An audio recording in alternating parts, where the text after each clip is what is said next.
guys, ito reward to kay Ezekiel, reward namin kay Ezekiel kasi tapos na yung exam niya. Kaya nagpunta kami ng Marikina. Excuse me, punta kami ng Marikina sa Riverbanks, yan. Nag-playground sila ni Sebi, Micaela, Ezekiel. Yan lang naman ang pinupuntahan namin sa Riverbanks, yung mga playground ng bata.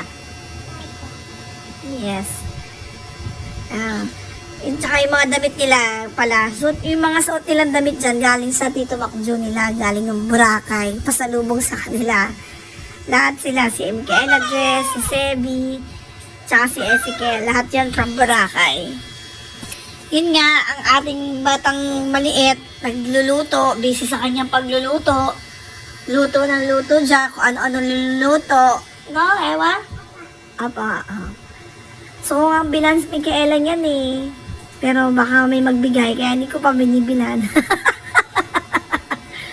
Sino kaya magbibigay, no? Baka may magbigay kay Micaela ng kitchen, no?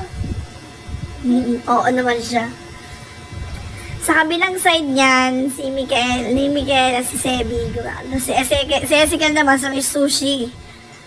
Yan, gusto niya maging katulad ng daddy niya. Maggagawa siya ng sushi! Siya na sa slide naman sila nagpunta. Ikot-ikot lang kami dyan sa playground na yan. Ano ata to? May promo to hanggang 7 o'clock ata. 150 or parang gano'n, hindi ko na matandaan. May extension siya na 150 ata 1 hour plus 50 plus 30 minutes ata hanggang 7 o'clock gano'n. Ito ang 2 hour. 2 hours. Oo, gano'n. Tama ba? Hindi ko na matandaan. Alimutan ko na. Sa this Kids Niland sa may Riverbanks yan, guys.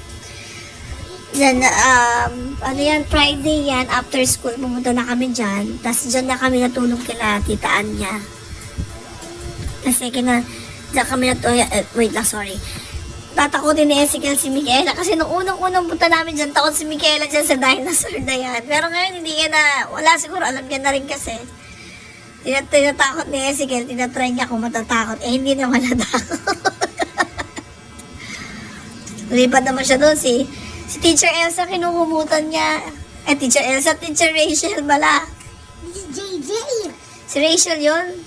Si Rachel. Ayan naman. The next day, doon kami natulog kailaan. Pauwi na kami nga ng bahay namin San Mateo.